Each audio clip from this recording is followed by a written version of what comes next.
Halo, saya Natasha dari kelas Bahasa Akuntansi Simkal Mangolot, ingin mempresentasikan sedikit tugas kewirausahaan mengenai cara untuk menghindari bisnis dari kebangkrutan. Menjalankan suatu bisnis merupakan sebuah tantangan. Untuk mencapai kesuksesan, Anda harus cerdas dalam melihat dan memanfaatkan peluang bisnis yang ada. Jika Anda kurang tekun dalam menjalankan bisnis, kemungkinan bisnis bangkrut bisa saja terjadi. Dalam menjalankan bisnis, memang pasti ada naik dan turunnya. Sesekali pasti Anda akan berhadapan dengan tantangan, mulai dari kerugian hingga target bisnis yang tidak terpenuhi. Semua harus dilihat secara positif. Hal-hal tersebut bisa Anda lihat sebagai masa pembelajaran untuk bisnis Anda ke depannya. Saat bisnis sedang terpuruk, Anda harus bisa mencari cara agar bisnis bisa bangkit kembali. Jangan sampai terlalu lama di posisi tersebut karena tidak baik untuk bisnis Anda dan bisa berpotensi bisnis bangkrut. Berikut ada tips yang bisa kamu lakukan agar terhindar dari kebangkrutan. Yang pertama itu melakukan evaluasi terhadap bisnis. Jika menurut Anda bisnis mengalami kemunduran, coba lakukan evaluasi terhadap bisnis Anda. Lihat secara umum, apa yang menyebabkan bisnis Anda tidak berkembang. Anda juga bisa berdiskusi dengan tim atau investor jika ada. Meminta evaluasi dari klien juga tidak ada salahnya. Lakukan pengecekan secara berkala terhadap produk yang Anda tawarkan, layanan yang disediakan, harganya, dan hingga kualitas apakah sudah baik atau belum.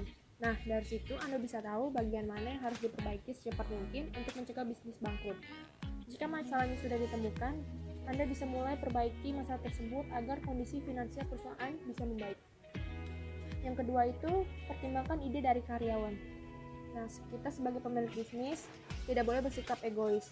Cobalah dengan mendengarkan pemikiran tim Anda. Karena ide yang bisa jadi belum terpikirkan oleh Anda untuk mengembangkan performa perusahaan bisa saja disampaikan oleh karyawan Anda.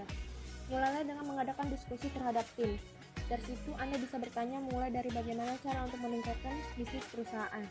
Berikanlah kesempatan kepada mereka untuk berkontribusi lebih pada perusahaan.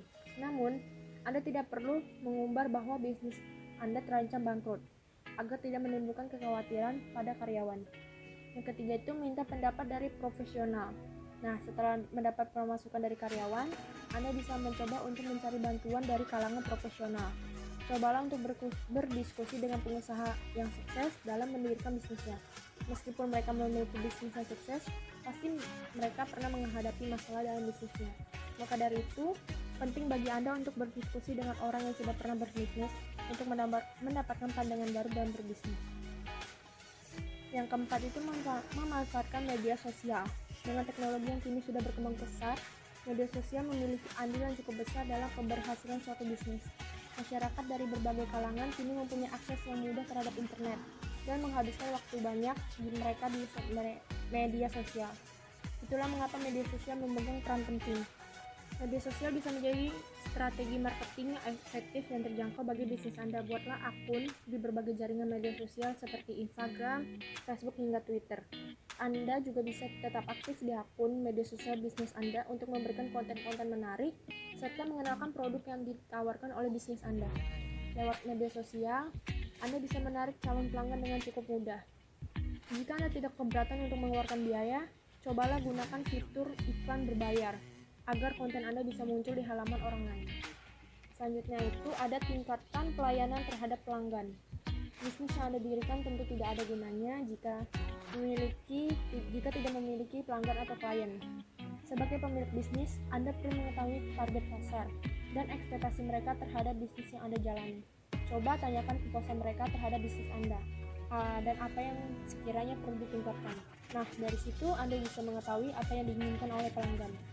Pelanggan atau klien merupakan faktor yang paling penting dalam sebuah bisnis, sehingga Anda perlu mendengarkan suara mereka atau pendapat mereka. Nah, setelah berjalannya waktu, bisnis Anda akan membaik karena pelanggan merasa terdengar, dan hal ini bisa mendatangkan lebih banyak lagi calon klien. Nah, selanjutnya itu ada tingkatkan efisiensi. Tingkatkan efisiensi dengan melakukan penghematan dalam pengeluaran rutin. Keuangan menjadi hal yang harus dijaga dengan ketat jika bisnis Anda sedang dalam kondisi yang kurang baik. Nah, maka dari itu, kurangilah biaya operasional yang sekiranya kurang penting demi keberlangsungan bisnis ke depannya. Tapi, hal ini bukan berarti Anda harus melakukan pemutusan hubungan kerja atau PHK terhadap beberapa karyawan. Walaupun umum dilakukan, namun hal ini bukanlah keputusan yang baik, karena Anda justru akan menyiapkan pesangon untuk karyawan yang di PHK dan justru akan menambah pengeluaran. Cobalah berhemat dari pengeluaran dana reaksi kantor, penggunaan listrik, atau cari supplier bahan baku yang lebih terjangkau. Nah, kiranya itu saja cara saya yang dapat saya berikan. Jika ada salah kata atau ada kata-kata yang kurang dipahami, mohon dimaafkan. Terima kasih.